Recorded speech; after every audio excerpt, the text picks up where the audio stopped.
And with that, let's turn to practice today, friends. The Torah portion this week is Parshat Re'eh, which means see. And our theme this week is the theme of generosity.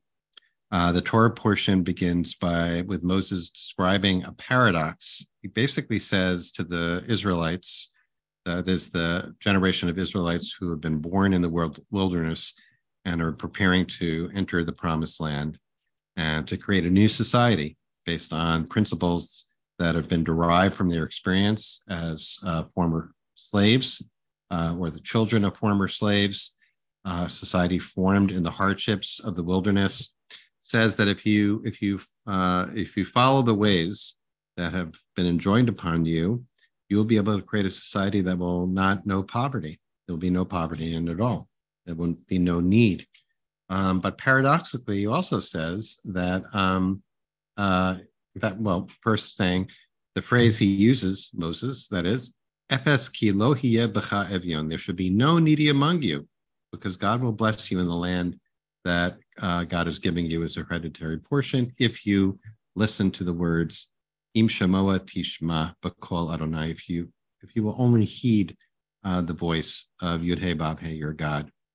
So, but then Moses goes on to say, but if there is a needy person among you, one of your kin in any of your settlements in the land that you're entering, lo ta'ametz et levavcha v'lo tikpotz et yadcha. Do not harden your heart and shut your hand against your needy kin. Fatoch tiftach et yadcha. Instead, you must open your hand. Literally, that phrase, fatoch tiftach et yadcha, literally means open. You will open. It's a repetition of the verb that is meant for emphasis. You will surely open. You must open. Open your hand. And lend that person sufficient for whatever they need.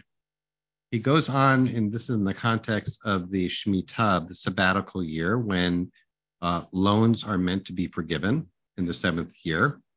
And Moses goes on to say, "Hishamer lecha, take care, beware, lest you harbor a base thought that says, oh, the seventh year is coming, the Shemitah year is coming, and I don't want to lend to someone who's needy because the seventh year will come and wipe out that person's debt to me."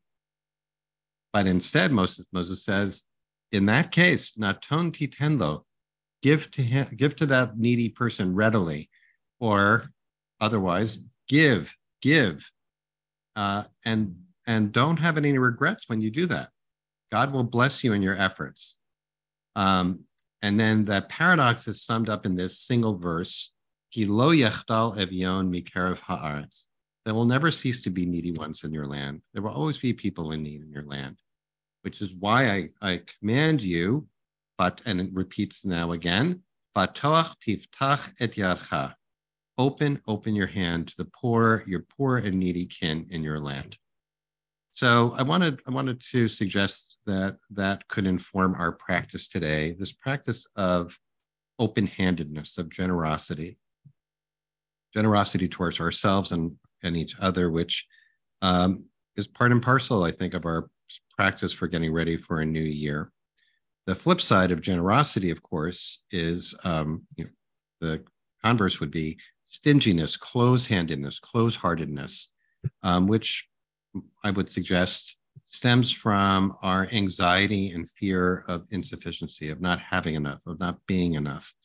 And so our practice today is really about noticing that anxiety about not having enough, anxiety about not being enough.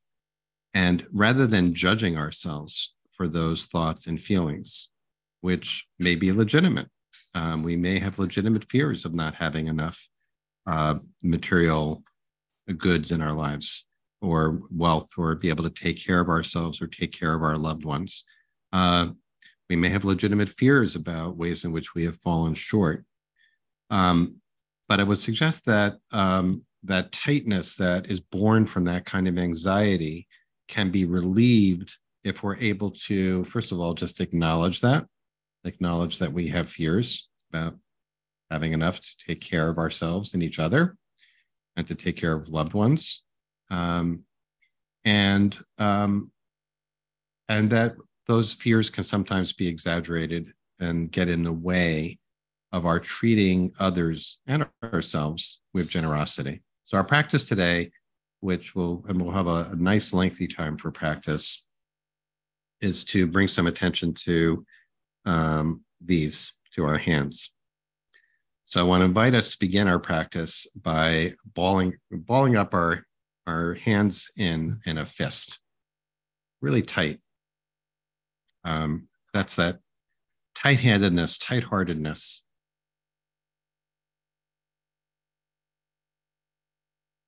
And let's find a position for practice. Keep those hands balled up and tight. Feel the tension in the fingers. As always, we want to find a position for practice which grounds us. So if it's available to you to place the soles of your feet on the floor, that'd be great. You can wiggle your toes, that's possible, and really get a good grip. Feel the support of the floor and the ground, the bedrock beneath you. Feel the support of the chair under you. Rolling the shoulders back. Maybe pressing the crown of the head up towards the ceiling or the sky. Fully inhabiting our bodies. Really bring awareness to the body. Maybe having the gift of getting out of our heads for a little bit. Not just being aware or thinking about our body, but actually feeling our body.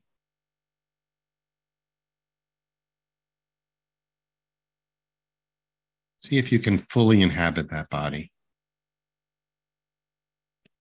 Again, with the hands curled into tight fists.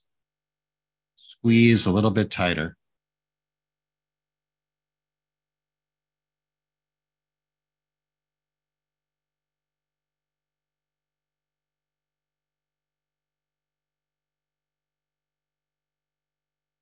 And the invitation for our practice today is to bring the attention as much as you can to the hands as they unfold. And the phrase that we're using as the grounds for our practice is Batoach tiftach et yadcha. You shall surely open your hands. So we're moving from this tight-fistedness to generous, open hands. So starting now, instead of squeezing your hands tight, begin just to let them slowly unfurl. Treat them like a bud that's opening into a flower. Without any rush at all, no effort, just stop squeezing at first and let the hand do the rest. Think if you can notice the hand's innate desire to open. And we have plenty of time.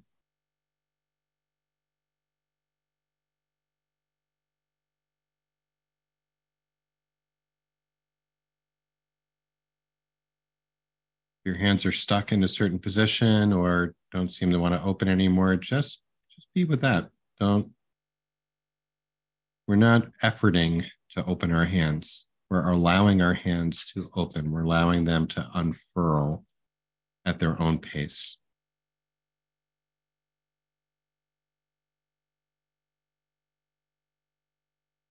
Some of us might have challenges in our hands. Physical pain, arthritis, stiffness. I want to bring a lot of kindness and compassion to whatever's happening in our fingers, the joints. See if you can be aware of all the fingers that are there, however many you have.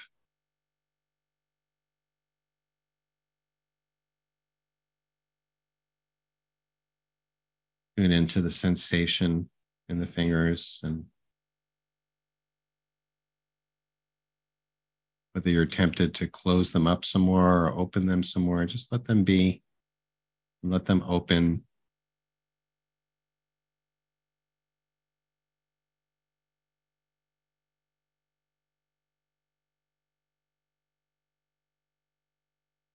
And we're breathing as we do all of this, just letting the breath come and go, letting it bring some ease, some release. See if we notice any relationship between that inhalation and our capacity to release a little bit more.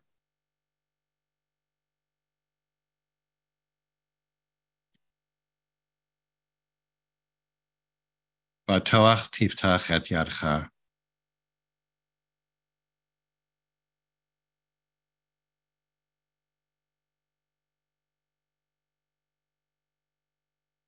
Open your hand. Slowly, slowly, slowly. So let's sit, letting our hands open as they, at whatever speed they wish to or not.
If your mind has wandered off, that's part of the process. Just notice that and see if you can catch yourself and bring yourself back. If you prefer to have a different anchor for your attention and practice today than your hands, that's totally fine. It's just a suggestion.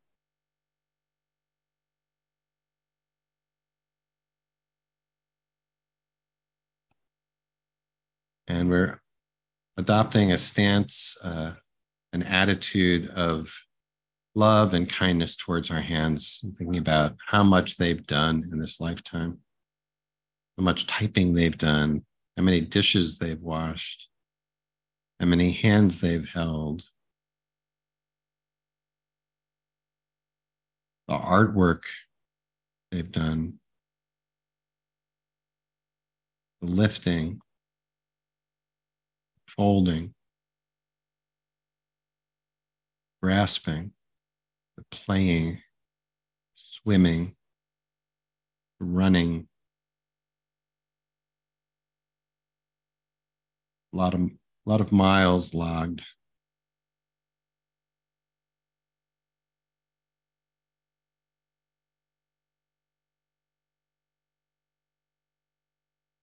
And we're just noticing as we breathe, receive breaths, So we release a little bit more of whatever anxiety we're carrying.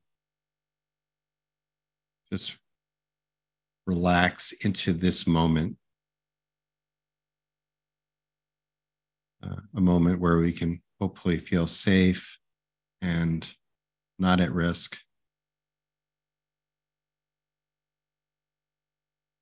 See if the fingers begin to unfurl a little bit more easily.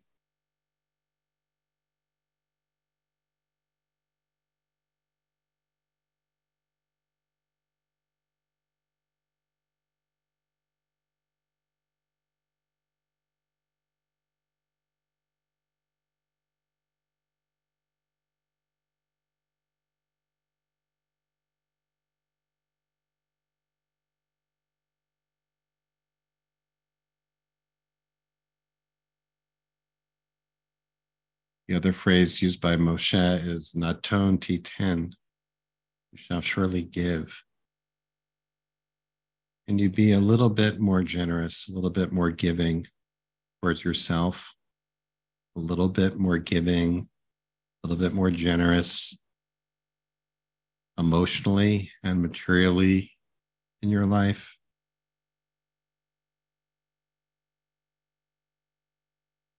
Can you extend the benefit of the doubt to yourself or to others?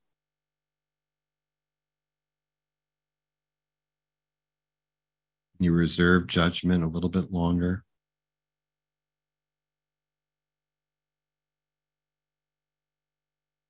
Can you share what you have a little bit more easily, with a little less fear?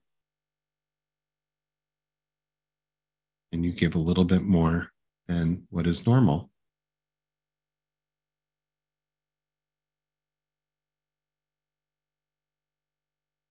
Let's sit for the next 5 minutes just in silence,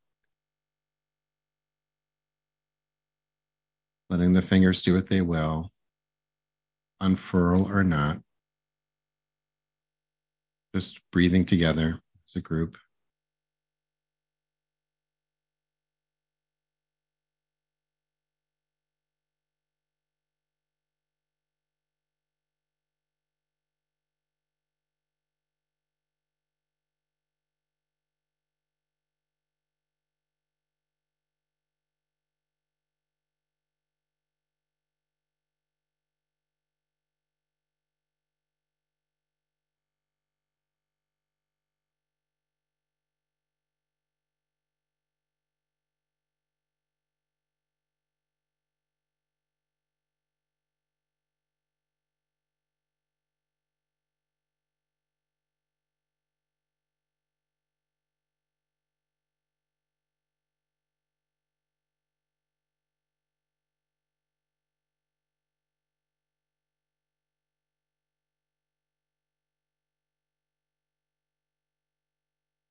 last few minutes of our set together as we're still and as we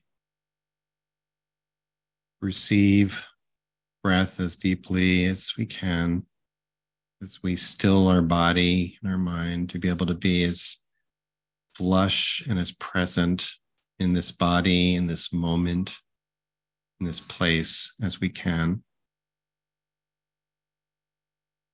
See if we can practice that instruction from Moses by actually adding a little bit of effort to see if we can extend our fingers, open the hand more fully, really expose the palms if this is available to you.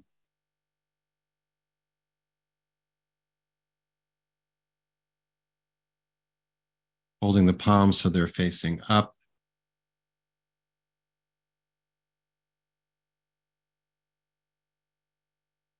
In a position of receiving and of extending at the same time. The ultimate teaching of tzedakah is that whatever we have, we receive from a source greater than ourselves. And it is meant to be extended as well to others. That's the teaching of tzedakah.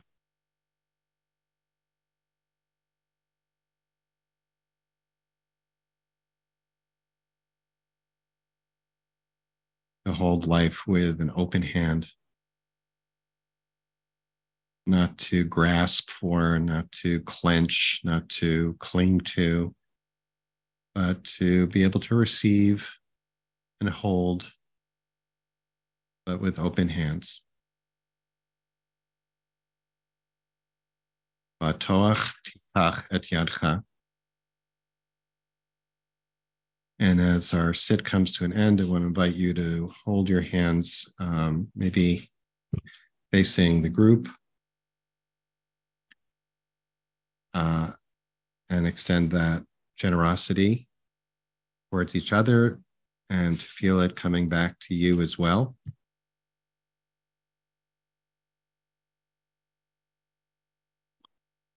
And if your eyes have been closed, if you haven't opened them yet, I invite you to allow your eyes to open and bring your awareness back to the group.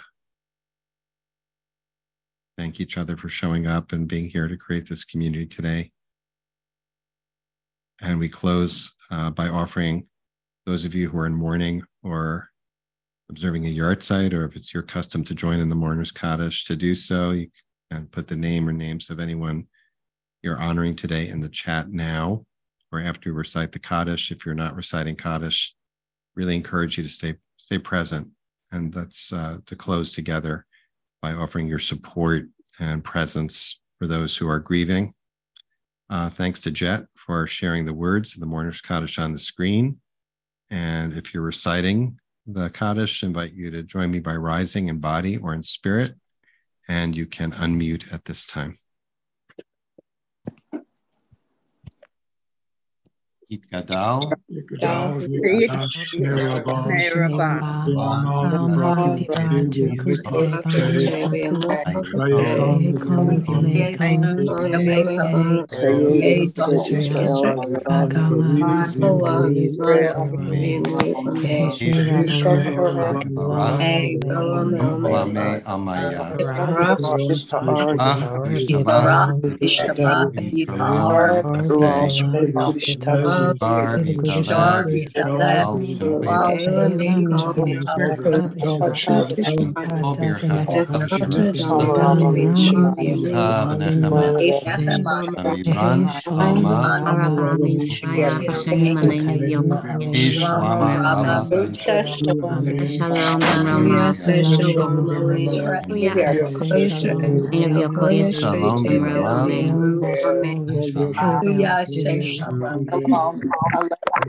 And friends, thank you so much for joining us today.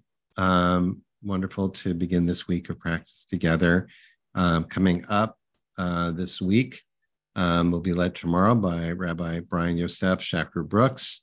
And on Wednesday, very excited to welcome Roland Brandman, a wonderful meditation teacher who leads Makom, which is a Jewish mindfulness center in Great Britain. Thursday, Rabbi Andrea Goldstein of the Mindfulness Center of St. Louis will be leading us, and very delighted that Rebecca Schisler will be back to lead us to sit into Shabbat this Friday. So we hope you'll join us for any or all of those sessions. And of course, they're all live streamed on our YouTube channel, recordings posted there as well. So very much looking forward to this week of practice and grateful to each of you for being here. Thanks to Jeff Bachman for holding our space. Thanks for each of you for being here. I'm able to stay on, unfortunately, just for a few minutes today to respond to questions or reflections. But I invite those of you who are staying on, if you'd like to share a question or reflection or anything you'd like to share, welcome to do so. And I'm going to take a look, but I apologize in advance for having to cut it a little bit shorter today. Rabbi Lou's book. Okay. Jet, if you're able to get a link, maybe from Bookshop, not sure if it's .com or .org, but the book is called This Is Real and You Are Completely Unprepared, Alan Lew, L-E-W. You can Google it and or get it at your local, your favorite bookshop or book supplier.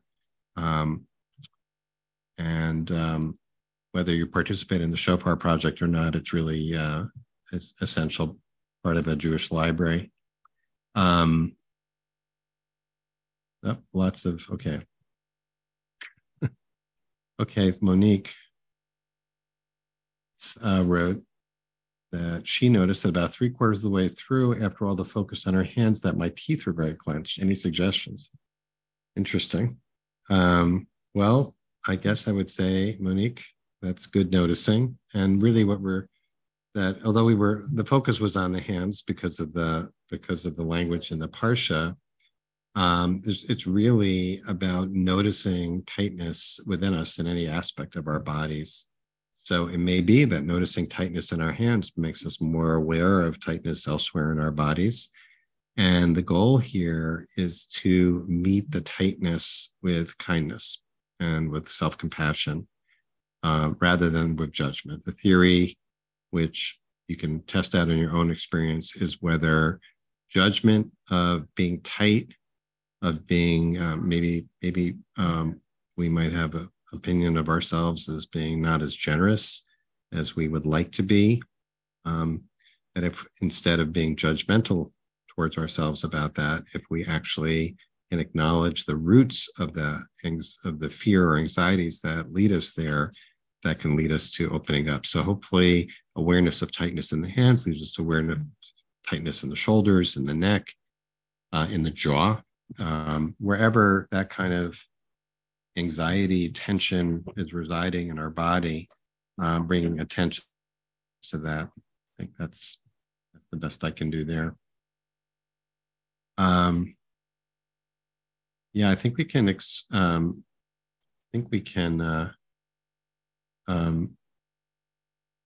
Oh, thank you, Tish. Yeah, so sometimes people might notice that there are points in the liturgy where one may open their hand. There's a custom where it can be an opportunity to open the hands, especially during the Ashrei, Psalm 145, which has the line Potech et yadecha maspia l'chol chai ratzon. You open your hand and provide for the needs of all. That sometimes people have the custom of opening their hands at that moment. So might be other opportunities as well. Okay, friends, I think unfortunately I need to close here, but great to be with you as always. And we'll look forward to practicing tomorrow with Rabbi Brian Yosef Shacker Brooks and welcoming Roland Blackman to lead us on Wednesday. So until then, I want to hope you all stay safe and well. Thanks to Jet for holding our space. And we'll see you soon. Many blessings, everyone.